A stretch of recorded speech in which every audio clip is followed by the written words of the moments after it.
kapayapaan. Magandang araw po sa inyo lahat mga kapatid sa pananampalataya sa buong Pilipinas at sa buong mundo.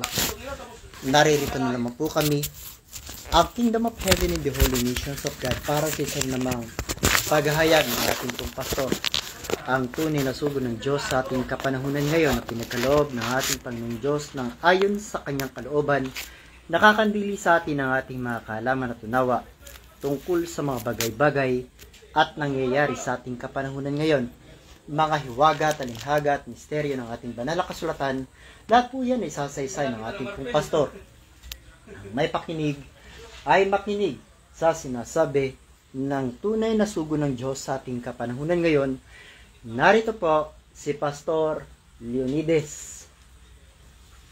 Sa lahat po ng mga taong patuloy na nakikinig ng mga tunay na aral na katotohanan ng ating pong pastor, maraming salamat po sa inyong lahat. Nawa po ay patuloy po tayo sa pakikinig ng mga tunay na aral ng katotohanan. Dahil yung pong mga aral na inyo pong mapapakinggan, ito po yung mga karunungan na ating pong madadala sa kalangitan. Ito na pong muli, si Pastor Leonides. Alright. Sana magkaroon na ng magandang umaga, ha? Kailan tayo nagkakaway? Kailan magkakaroon ng magandang umaga? Kung magbabago na ang sangkatauhan. Dahil ang sabi ng Diyos, pamagat pa lang, ha? Dahil wala tayong papalain sa gobyernong ito. Kaya basahin yung Levitico 26:1. Pamagat. Levitico Kapitulo 26, talatang 1. Pamagat. Pagpapala sa pagsunod ay ipinangako. O, see? Nangako ang Diyos na meron tayong papalain. Paano magkaroon ng papalain? Ay usong-uso ang sindikato. Scammer. Lalong-lalo sa gobyerno. Sinabi ng Diyos, bahay ng tulisan at magnanakaw at pinatuhanan ni Miranda. Natulisan nga kayo na nasa Malacanang. Paano magkaroon ng pagpapala? Hindi naman kayo sumusunod.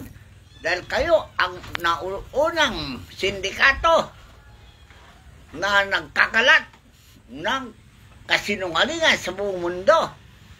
Dahil ang pera ng Pilipinas na pinakamayaman na sinabi ni Miranda, ini-scam ninyo. Ginagamit nyo, sinasabi nyo, money laundering. Ano yan? Laundering na yun. Ano yung laundering? Nilalabhan? Laundering? Laundry shop pala kayo. Nililinis nyo ang papel ninyo na marumi. Hindi na malinis yan, sabi ko sa inyo. Marumi na kayo talaga. Dahil pinagmamasdan na kayo ng Diyos. Nakatingin sa inyo ng Diyos. Paano tayo magkamit ng pagpapala? Hindi naman kayo sumusunod sa batas at panuntunan ng Diyos.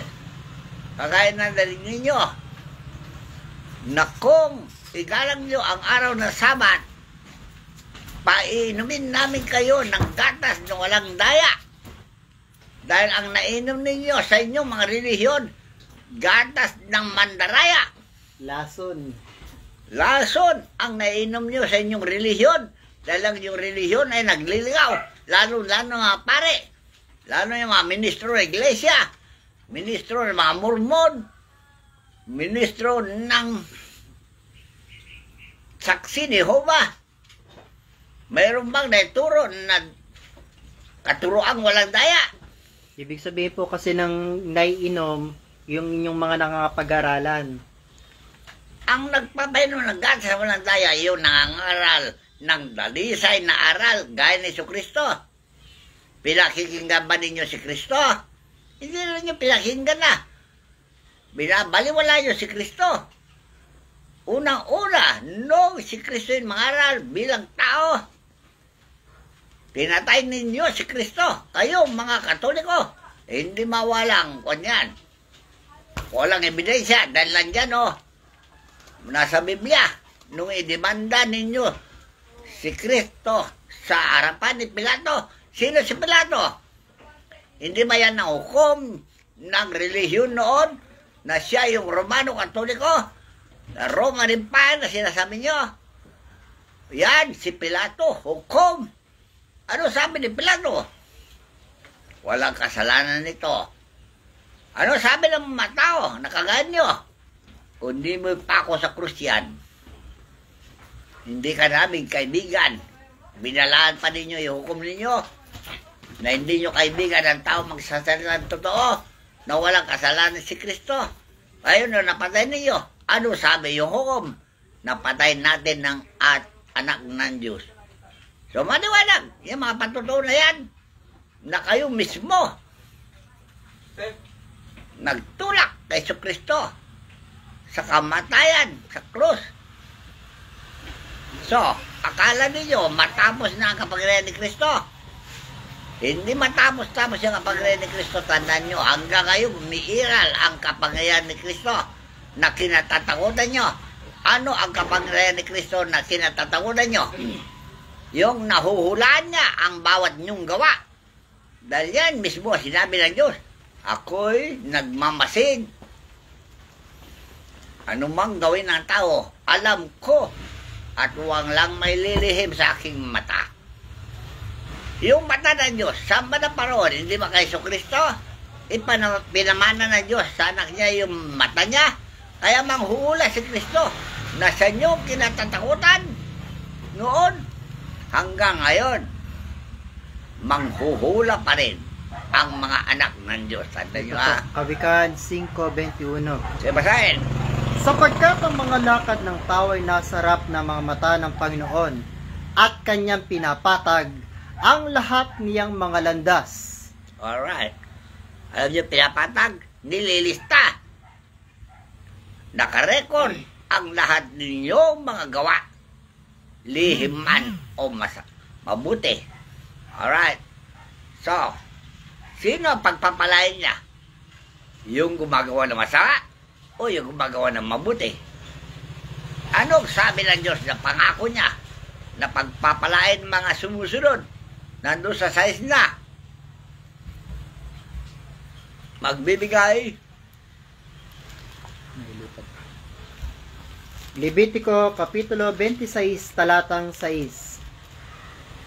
At magbibigay ako ng kapayapaan sa lupain, at maiga kayo, at walang katatakutan kayo, at aking papawin sa lupain ang mababangis na hayop, ni hindi dadaanan ng inyong lupain sa tabak. O see, yan ang pangako ng Diyos, kapayapaan. Bakit hanggang ngayon ay nagkakagulo kayo? Yan ba ang gobyerno na ipamamana sa mga tao? Gobyernong kawatan? Gobyernong sindikato, gobyernong scammer, sinatawag na money laundering. Alam niya kung saan niya ilipat-lipat ang kayamanan, ililigaw niya yung mga tao. Maraming bangko na nililipatan ng kayamanan, tandaan nyo para mahut-hut lang ninyo. Maganso nyo ang tao. Ang Pilipinas, sabi ni Miranda, pinakamayaman sa buong daigdig.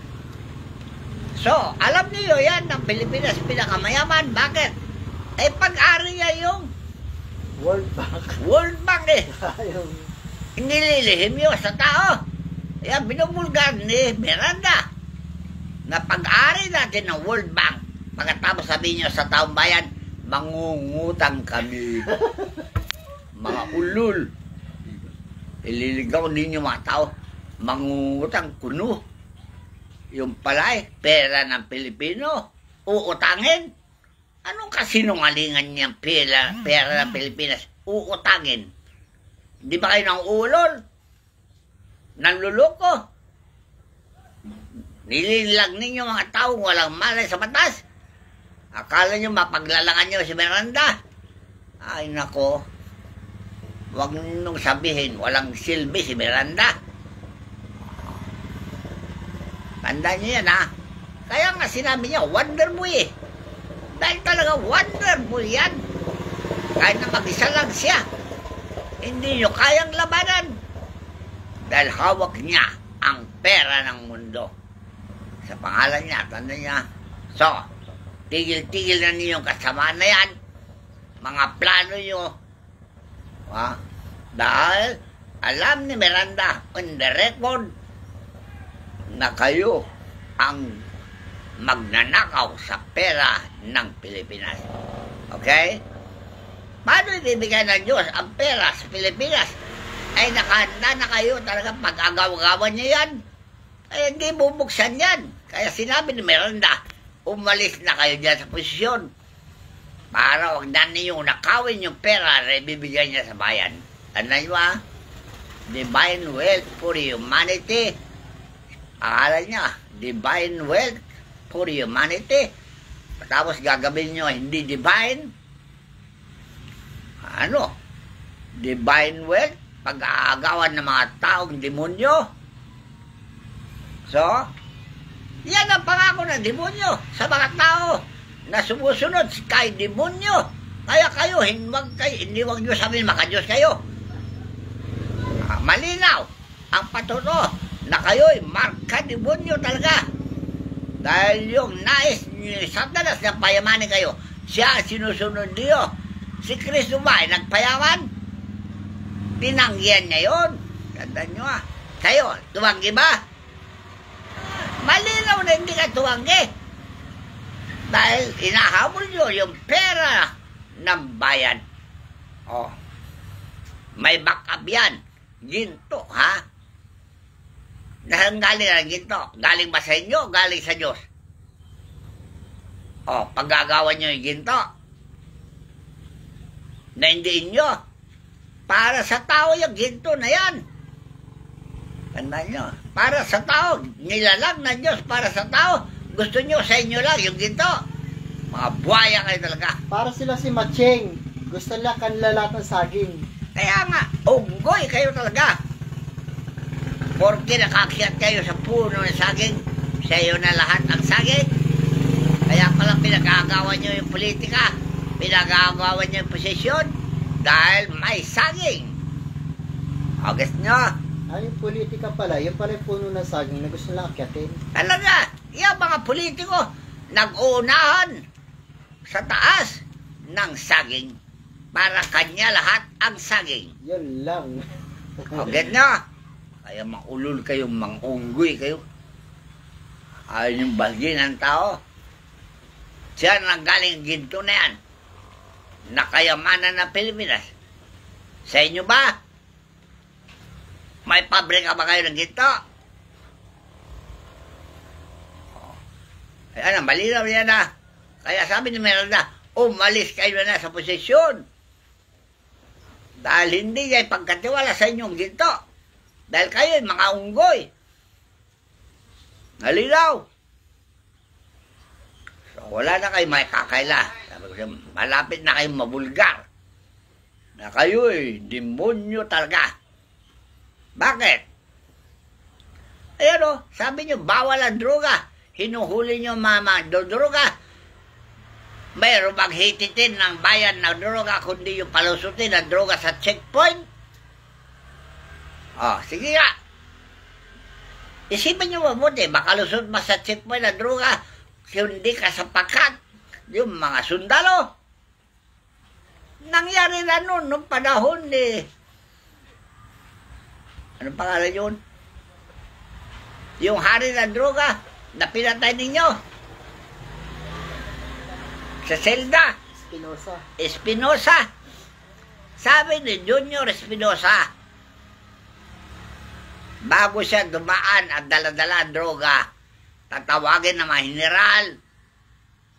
Tatawag naman yung general sa checkpoint. Alisin nyo na harang, paraanin nyo yung truck na yan.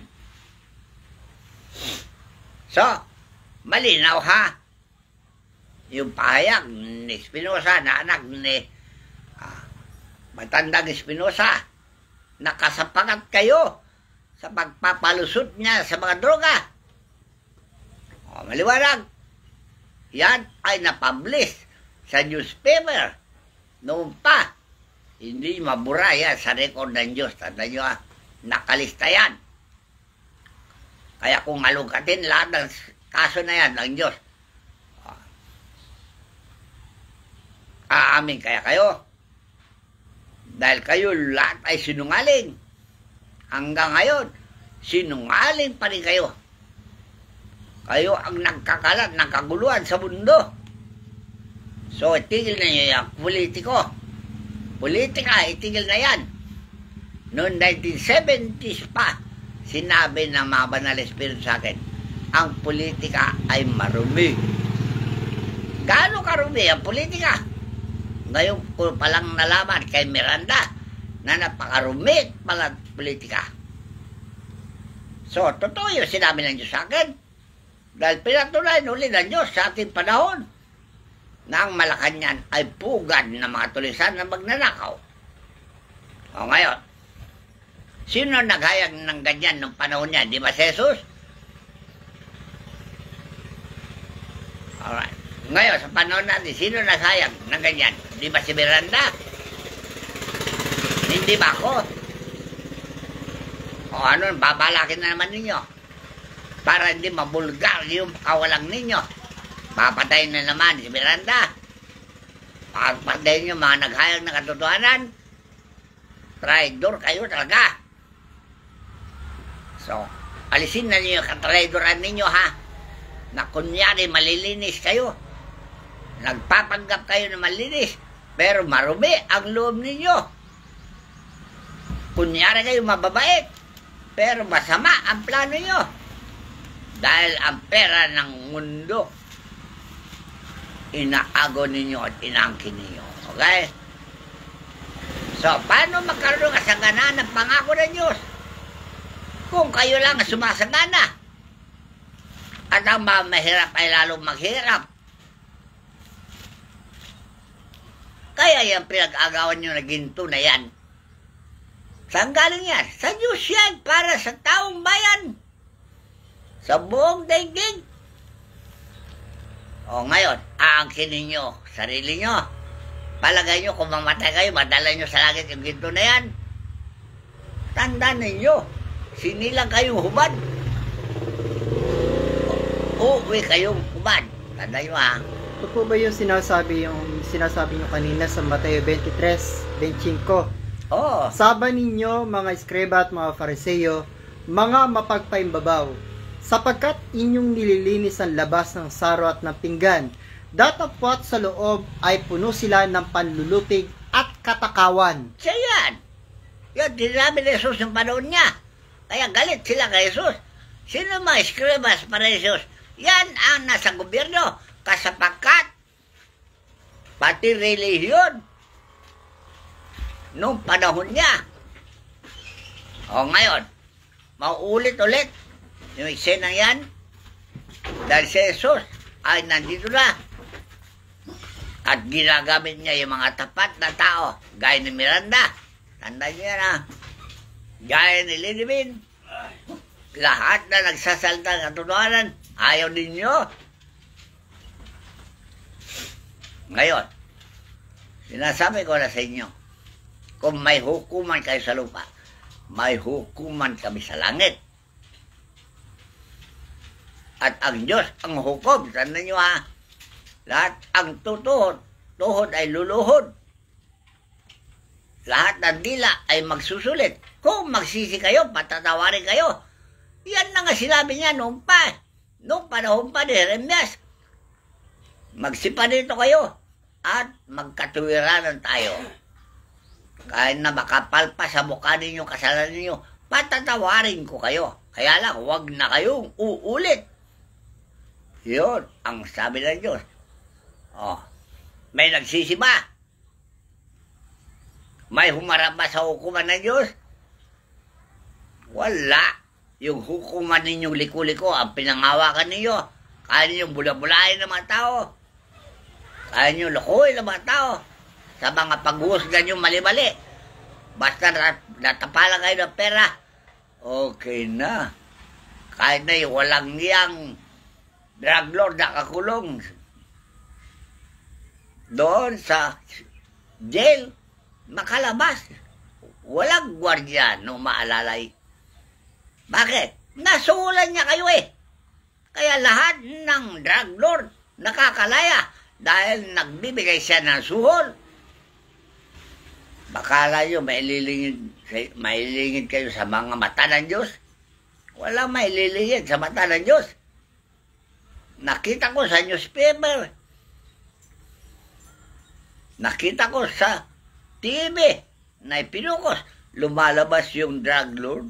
Walang alalay na gwardiya. Kunyari pagkariwan ng tao. Pero siya pala ni number 1 na sindikato ng droga. So, gano'ng tinanggap nyo? Gano'ng karaming pera tinanggap nyo? Bakit nakalabas siya? Bakit walang nabitay na drug lord? Yung sabi nyo noon, kill the pusher, save the user. Sino pinatay ninyo? Yung pusher ba o yung user? Ang dami nila sa pagbabaga. Nakita ko na mga kaluluwa na gusto maghiganti. Dahil nagsisisi na nga pinatay pa. Yung pusher, yung drug lord, bakit hindi mapatay? Dahil may panuhol siya. Yung bang kaluluwa yan na mag-ebidensya laban sa inyo. Sinabi ko sa inyo, si Angelo Reyes, nandito, ebidensya, laban kay Gloria. Yung mga pinatay nyo na kaluluwa, ebidensya, laban sa inyo. Akala nyo, hindi ko iharap sa inyo mga kaluluwang yan. Nakakausap namin ang mga kaluluwa. Nakakausap namin ang mga elemento. So, lahat ng ginawa ng tao sa kanila ay hayag yan. Hindi kayo maniwala sa mga bagay na ito. Hindi kayo maniwala. Subukan ninyo. Para magkaalaman. So, marami pa akong sasabihin sa inyo. Si Miranda ang may hawak na ebidensya laban sa inyo. Tandaan nyo. Kompletong papilis. Laban sa inyo. Mga grupo-grupo ng mga sindikato. Nililigaw ninyo mga tao. Para sabay nyo, di matrace. Na-trace na kayo ni Miranda. At si Miranda, ano masabi niya? Maniwala ko. Alam nyo dahil siya ang gamit ng Espiritu. Kasangkapan ng Espiritu yan. So, ito mga bagay na ito, hinayag ko na sa inyo. Para kayo naman ay magkatakot sana, para huwag na kayong gagawa ng masama. Pero wala kayong takot Hintayin ninyo yung paghukom talaga. Dahil sabi ng Biblia, darating ang paghukom. Anong paghukom? Hukuman talaga harapin ninyo. Hindi ang hukuman ninyo, hukuman ng langit. Dahil nandito na sa lupa ang hukuman ng langit. Tandaan nyo inaatulan na niya lahat ng mga makasalanan. Ultimo, makasalanan, nahatulan na. Mabigat man, mabigat na kasalanan, nahatulan na. So, hintayin nyo. Yung sa inyo, darating. Okay, hanggang dito na lang. At marami pa akong sasabihin.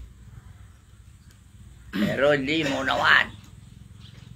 So, panahon na para mag-isip-isip kayo mabuti. Kayong nasa gobyerno, akala nyo napakataas ninyo? Kung may gobyerno kayo sa lupa, may gobyerno kami sa langit. Ang gobyerno sa langit, ito na sila tandaan nyo. Ama, Arkanghel, at mga banal na tao, gaya na Jesus. Tao si Jesus, pero na banal. Kasali na siya sa hukuman ng langit. At siya ngayon na naghiganti sa mga hindi tumanaliba sa Ebanghelyo na siya ang magdadala sa inyo sa kanyang hukuman. Nandun sa Ecclesiastes. Ano? Ecclesiastes ba yun?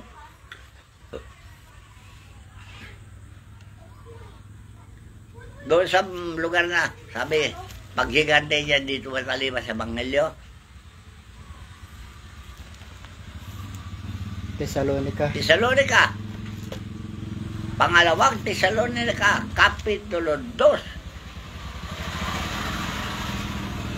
Ayan, basahin na yan. Panghuli na yan ang babasahin ko sa inyo, ha. Ito po, uling mensahe galing po sa aklat ng Si Pablo yan, Tesalonica. yan. Dahil siya ang sinabi ni Kristo na magmumulat sa inyo ng mata ng karunungan. Namulat ba ang mata ninyong kaunawaan?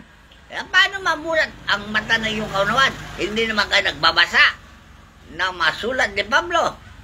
Paano kayo mamulat sa katotohanan? Sige, basahin. Ikalawang Tesalonica, Kapitulo 1, talatang 7 hanggang 9. At kayong mga pinigati ay bigyang kasama namin ng kapahingahan sa pagpapakayag ng Panginoong Hesus mula sa langit na kasama ang mga anghel ng kanyang kapangyarihan na nasa nagmimingas na apoy. Yan ang mga hukom sa langit. Mga anghel kasama ng Diyos. Sila ang tumitingin sa inyong mga ginagawa at inire-report sa Diyos ang lahat nilang makita. Okay, na magiganti sa hindi nagsisikilala sa Diyos at sa kanila na hindi nagsisitalima sa Ebanghelyo ng ating Panginoong Hesus, na siyang tatanggap ng kaparusahan na walang hanggang kapamakang mula sa harapan ng Panginoon at mula sa kaluwalhatian ng kanyang kapangyarihan. Okay, kung meron kayo Senado na pinanghawakan mula sa presidente hanggang doon sa mga congressman, yan, pinakilala ko na sa inyo. Ang presidente, ang Diyos, at ang mga congressman o mga senador, sila ang mga banal na espiritu, mga arkanghel yan, na sila ang nagmamasid sa inyong mga kinaroonan ang nagre-report sa Diyos kung ano inyong mga ginagawa. Tandaan nyo ha, bilang saksi sila sa inyong mga ginagawa. Lalong-lalo na si Jesus, mayroon siyang mga apostol. Lower house yun ha. Si Jesus, ang hukom at ang kanyang mga apostol kasama nga mga arkanghel. Tandaan nyo. So, kung di nyo maunawa nito, magtanong kayo. Dahil ito ay nagaganap na. Hinahatulan na ang mga tao, hindi tumatalima sa Ebanghelyo. Talagang grabe na mga sakit nila. Halos hindi na mapagaling-galing. Tandaan nyo ha. Kaya lang nga matay, karamihan sa ospital. Dahil napaparusahan na sila. Kung nagbabawas ang inyong vaccine, o tinatawag ninyong COVID-19, lalong nagbabawas ng Diyos ngayon. Dahil sabi ni Kristo sa akin, 1/3 lang ang populasyon ng mundo matira. Makapaghari na siya. Kailan niyo, ilan ang populasyon ng mundo? Milyon? O sige, hatiin mo yung milyon ng 1/3 lang ang matira. Sino sa inyo ang kasama doon? Walang nakakalam. Tandaan nyo ha, kung sino ang matira. Pero alam ko, matira, mga banal lang, faithful kung tawagin nyo, sila ang matira. Okay? Hanggang dito na lang. Tatapusin ko na to. Kung gusto nyo magtanong kayo. Dahil yan, pinirmanan ni Jesus ang kabatayan ng marami. 2/3 na mawala sa populasyon, buong mundo. 1/3 lang matira. Pinirman na yan. Ako lang magawa. Dahil siya ay Diyos. Siya ang magpapasya. Ako lang ay saksi sa kanyang sinasabi. Okay? So, hanggang dito lang. So, hanggang dito lamang po at maraming salamat po sa inyo lahat. Ang lahat po ng kapurihan, kapangyarihan, karangalan ay ating itinataas sa ating pong dakilang Ama, siya nawa. Maraming salamat po sa inyong lahat.